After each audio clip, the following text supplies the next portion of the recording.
The PL Show is brought to you by Kel Chaco, Kel 360, and Kel Kids Toothpaste. You're welcome to another edition of the PL Show. The program is brought to you by Kel Toothpaste, Kel 360, Kel Kids, and Kel Chaco, Kel Happy Smile. My name is Keminni, Amanor, and today we will be talking to a powerful duo who have nearly 3 decades of combined experience in PR, events, and change management. You meet them in a moment. Stay with us here on the PL Show.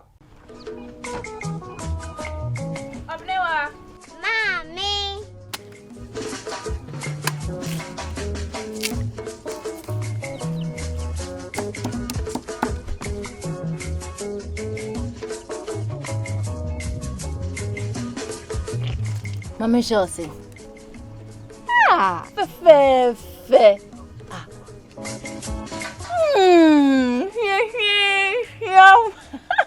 Different era, better result. Time has changed and time has brought Kel Chaco Toothpaste.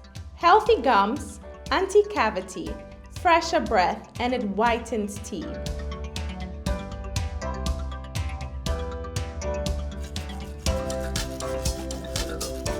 Kel Chaco Toothpaste. Sankofa. Yenchi, Kel Chaco Toothpaste. Happy smile. This advert is FDA approved. Brush your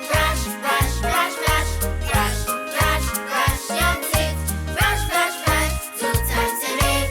Brush with Kel Kids. Hello, my friends. My name is Kel Kids Toothpaste. Wow. I was made to be gentle on your gum, but protected.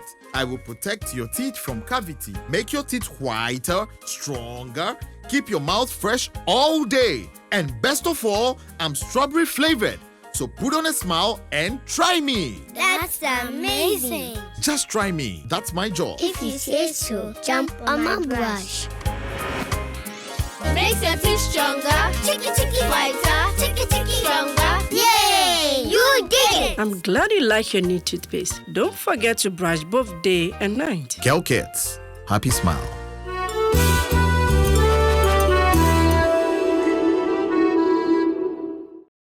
Welcome back. You're watching the PL Show, and if you just joined us, we are just about to start the program, and so you're right in time for the conversation. Now, I was saying earlier that we are going to talk to a powerful duo in PR, events, and change management to tell us their story.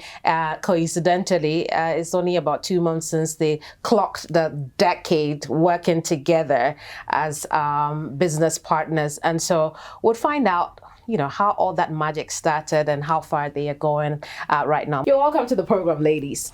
Thank you. So I want you ladies to introduce yourselves. I'll start with you. I am Esi Asante. And since I'm on this platform, let me mention my maiden name, because I think just until last year, I only changed my name. So I was Esi Isuman Johnson. I reaped a lot from that name, Isuman Johnson. My father, I know he's sad, but then the name had to go. So I'm now Esi Asante, and I am one of the managing partners at Mahogany Consult. And you? And I am Baba Kofi. A managing partner as well at Mahogany Consult. I'm eager to know how the two of you met. Once upon a time, the two of us were working in this very big, prominent integrated marketing communications agency at the time. I was the PR team lead, and we needed a writer on the team. So I go into an interview, and then I meet Baba, and I'm part of the interview panel. And I remember during the interview, I asked a question, a technical PR question, and I wasn't too satisfied with the answer. So I said, this lady is not the person I'm looking for. Earlier on, she had interviewed to join the advertising team as a copywriter. So I said, she's going to the advertising side. And then after the interview, I walk into the office, I think some days after, and there she is. And I was like, okay, what's she doing here? And they said, oh, she's joining the team as the writer. I said, okay. Well, so she joined the team. And we started working, and at the beginning I was a little bit intimidated. Oh, tell us about it. I would say, and I remember that time I would ask her, and I guess she was also trying to fit in. Naturally, I mean, she was aware that I wasn't too excited about it. So I would say, can you do this? And she would be like, yes. Yes. I was like, oops. But before long, I don't know when the lines crossed. Fast forward, we became a great team working together to the extent that we became sisters. And so when she was getting married, I not only planned her wedding, but actually did her makeup for her. Look at that. And then you returned the favor. Oh, I did. Tell us about that.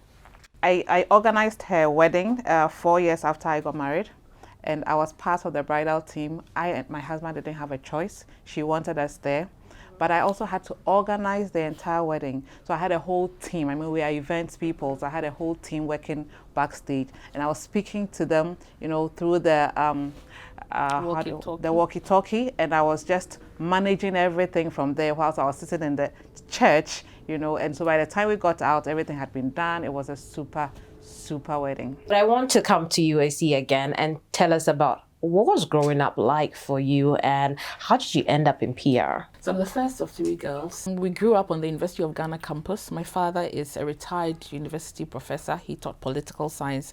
My mother is a retired nurse. He still teaches, of course now he's a bit old, so taking it easy. I didn't start in PR. My first job after national service was with a study abroad, an international study abroad program, where we had American students coming to Ghana for a semester. So these students were, we had a campus at Laboni. And so they would take courses at our campus at Laboni, take courses at Ashasi. At the time, Ashasi University was at Laboni. And then they also had to take classes at the University of Ghana. And my role was student life. I was assistant, it was a big title, assistant director, student life. So I was basically responsible for everything student life, academics, community service, making sure they settled in, coordinating classes, etc. So that's where I started from. So at the time, I was actually contemplating public relations or public policy. And I think at the time I decided to do my master's, I wanted to do public policy, looking at social policy, but that option wasn't available. I wanted to go to ISA, the Institute for Social and Statistical and Economic Research at Legon. I think the option was environment and I wasn't interested. So I said, okay, then I guess I will do the public relations. And even then, I wasn't too sure that's what I wanted to do. But taking you back to my secondary school, I went to Holy Child School. So my class was the languages class, and half of the class wanted to be lawyers. The other half wanted to be public relations consultants. So I guess, I had heard it. I was like, okay, people said, Issy, you can talk. I said, okay. I guess then I will try public relations, and I'm glad I did. You started off in creative writing. Tell us your story. Growing up, I was a very shy type, and when I went to school, I remember my teachers would always say that, how did you write that? In exam, they would give me an essay, and I'll just write the story, and it's really just off the cuff. But I was not conscious of my creative writing. I used to write. My mom is a retired journalist. Right. And so she encouraged me, actually. She gave me a book to write poetry in, and she would actually publish my poetry in the then Spectator. So over time, my writing just became better and better. But then I went to the School of Performing Arts for my undergrad, where I studied theater. Everybody was asking, why didn't you do playwriting? Yeah. But I preferred directing. And then after that, I'm entrepreneurial at heart. So I started an events company with my then best friend, and we used to organize events for students. So one of the events we organized was a seminar on public relations and events management. All right. So that was the reason why I had that on my CV, and it's the reason why my CV was given to her, to be employed as a writer and a PR person, because I was organizing it. But I have not done PR at all. At all? At all. I knew nothing about PR. So when I joined her finally as a writer, I learned quickly on the job, and then she encouraged me to go back to school. I went back, did a master's in communication studies, and did an MPhil in communication studies. And here we are. Both of you did not start in PR. And so I'm assuming that the challenges will be similar. So what was it, how challenging was it switching from what you were doing before going into PR without the training or the experience? Immediately I started working, she decided to take leave and was off to the US, leaving me alone, a non-PR person. Did you do it on purpose? No, I needed a break. Yes, she did. Right. Go ahead. She did, huh? She did. She did. So here I was in the office and I was getting all these emails from clients. I needed to write a press release. What is that? I needed to put together some crisis communication plan. What is that? You know. So thankfully, I had an uncle. God bless his soul. He passed in 2020. Mr. Nyamanni Pratt, a PR person. Yeah. So I'd call him and say, Uncle Navin, they said I should write this. How do I go about it? You know, or I'll write something and I'll send it to him and he will look at it.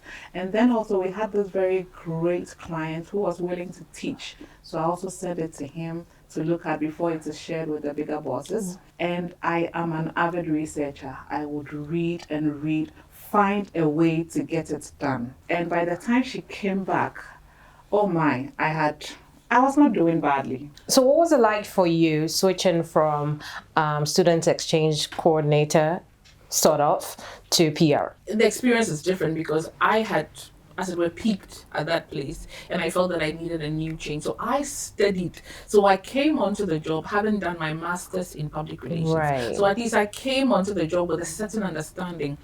The only challenge was that I didn't have any practice. You know, it's one thing to study it in school and it's another to practice. And I recall there was a big meeting with this big boss at the time, and because he's such a big fan of the two of us, we hope we can mention his name. So this is Alhassan Andani, former MD of Stanbic Bank, and I was taken into a meeting. Mr. Andani was there.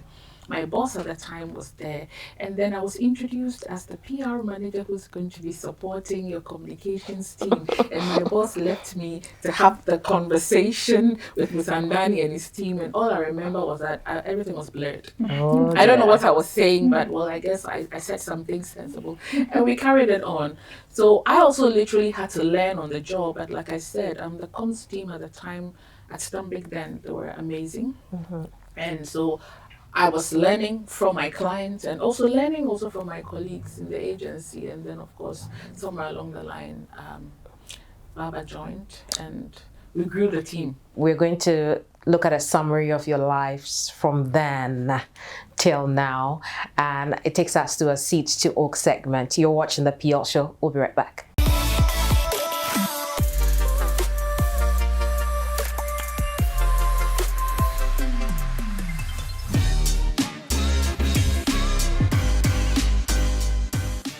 AC was very bougie, eh?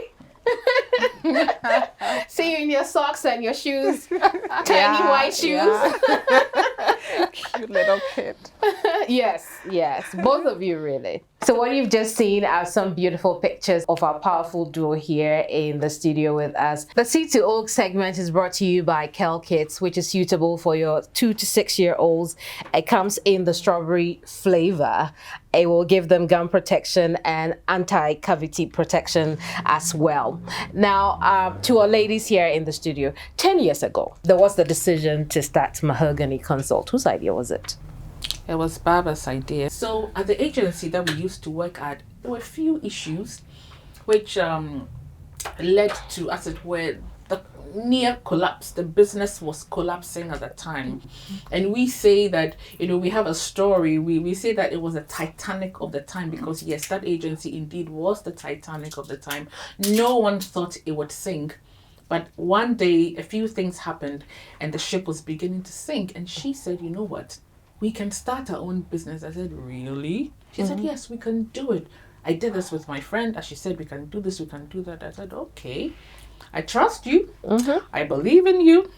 So let's do it. And what even gave us a further impetus was that as the ship began to sink, you would be there and you would get clients. Some clients will call you and say, we know the ship is sinking, but we don't want to work with the sinking ship, but I want you to do this. Can you do it? And so those calls came through and we realized that, well, there was also some confidence on the side of potential clients.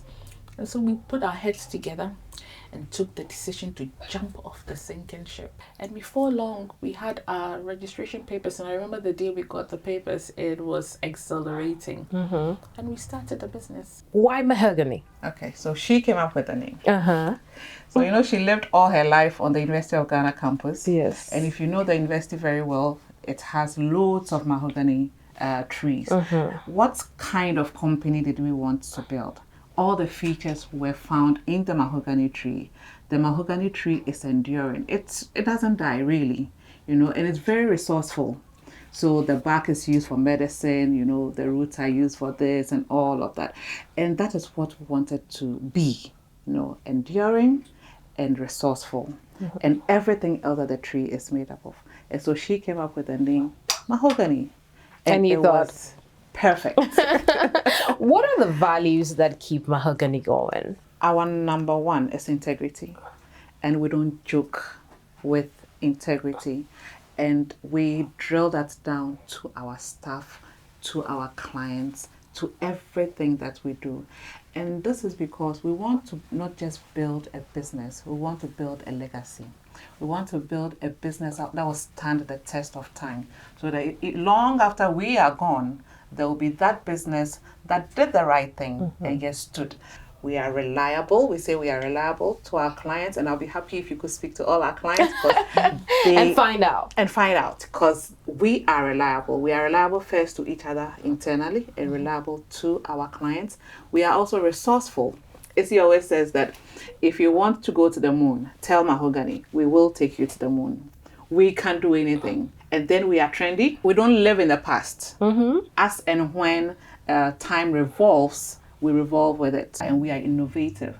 Actually, this year we are riding on the theme innovation. So everything that we do in our organization, we need to innovate. So these are the values that underpin everything that we do. And these values have scored you varied clients. Talk to us about some of the clients that you work with. I'll talk about the industries that we've worked in. We've worked in agriculture. We've worked in financial services. We've worked in oil and gas, energy, development corporation, health.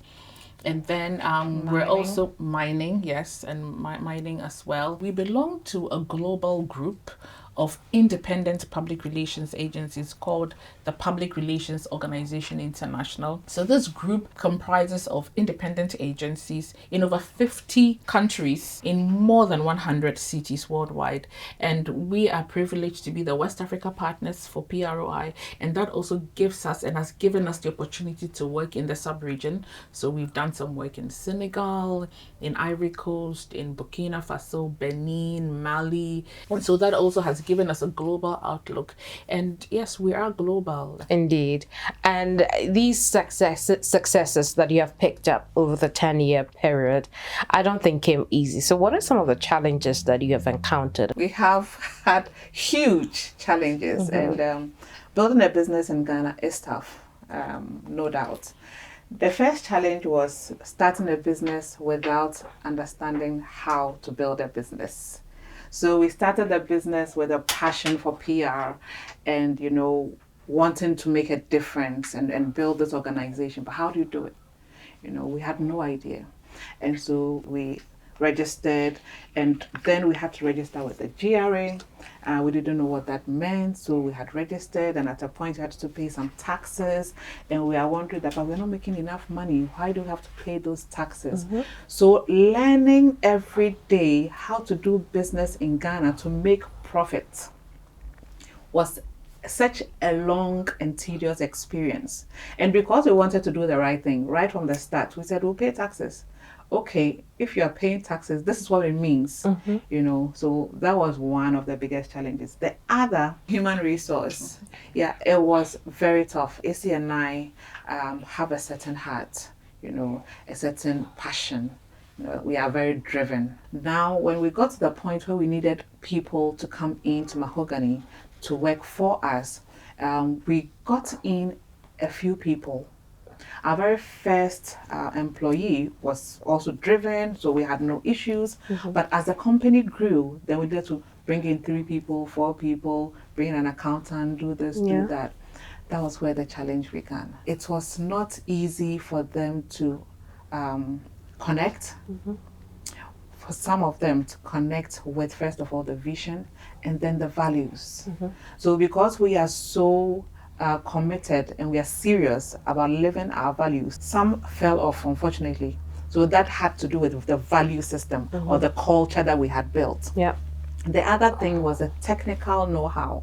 So public relations is still growing in Ghana. And currently we have a lot of very good PR people, which is great.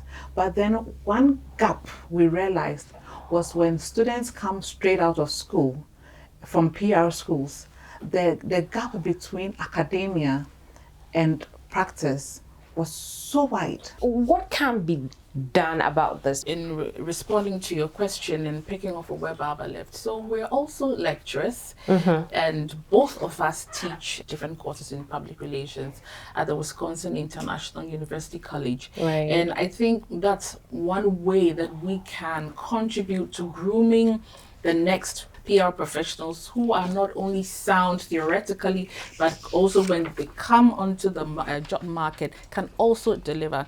And so with our combined experience on the job, I believe that our classes are engaging and we're able to impart the kind of knowledge and the kind of expertise that we expect to see in the people that we are taking on. And of course, beyond expertise, we're also looking at attitude, looking at all those other soft skills.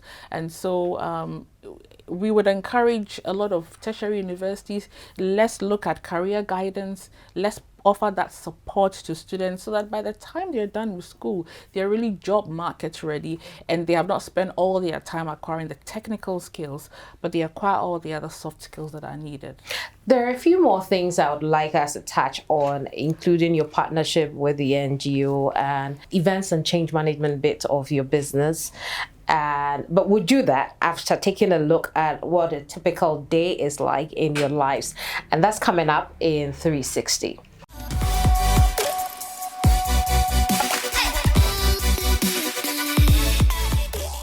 Esia Santi Entry is a managing partner of Mahogany Consult, a public relation consultancy. She is a multi-talented team player who has over 15 years experience in political communications, business development, and project management. Baba Kofi is a managing partner of Mahogany Consult with 12 years experience in providing corporate communication support to clients in varied sectors in Ghana. She is the head of program and lecturer at the School of Communication Studies, Wisconsin University College in Ghana. So that's what a typical day looks like in the lives of Baba and AC, but I can assure you there's much more to that. Before I let you in on what that much more is, I want to tell you about Kel 360. Kel 360 toothpaste will give you brighter teeth. It gives you anti-cavity and gum protection and freshens your breath. And like I say all the time, you're going to need that now that the masks are off. You know what I'm saying, right? Okay, this product is FDA approved and you can rely on its quality for your teeth and gum health. Ladies, that is what you do in a typical day, but there's much more to that. You're also into corporate events and change management. Let's start off with the events. What is that about? For every PR person, an event is a powerful opportunity to engage with your various stakeholders. That's when your customers and all the other important stakeholders get to experience your brand. And so for us, it's not just an event, it's not just about coordinating the logistics, but we're putting together that corporate event that elevates your brand, that shows your brand positioning, that's experiential, and regardless, for a particular time, it's tying into your bottom line and ensuring that you're meeting your business objectives. And so we do corporate events. Our events ties in closely with public relations. Baba, what about change management? What is it all about? I would actually want Issy to touch on change management because she's actually leading the team to build that portfolio of Mahogany. Issy, tell us about that. Today, working from home has become, it's a cliche. Yeah. And that change itself, hasn't come easy.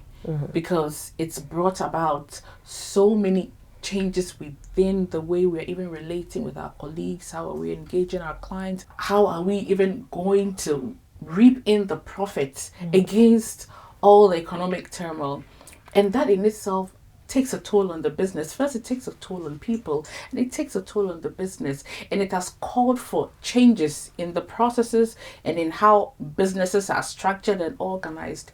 And a big part of public relations talks about change. And of course, you will agree with me that for a company to reposition in the face of the impact of COVID will not take only communications. It has to do with finance, it has to do with HR, it has to do with operations. However, the key thing is information. How do we communicate? How do we even talk about this change? How do we recognize that the people are changing, the business is changing, and how do we have all those necessary conversations to move the business to the next level? And that's where change management comes in. So for us, we even talk more of change communication. Right. I want you to tell us about LMB, which is the nonprofit that helps women who have difficult pregnancies. LMB started from a personal experience. I lost my first child 9 years ago. And then when I was pregnant with the second, I had to be in hospital for 6 months. During that period, I kept a journal. I'm a writer.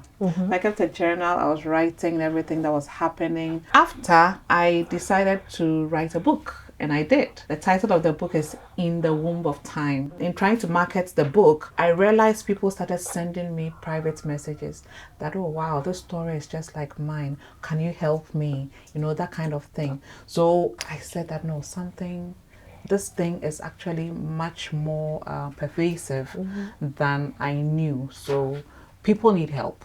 That was where LMB was born. So LMB is Live, Move, Have Your Being.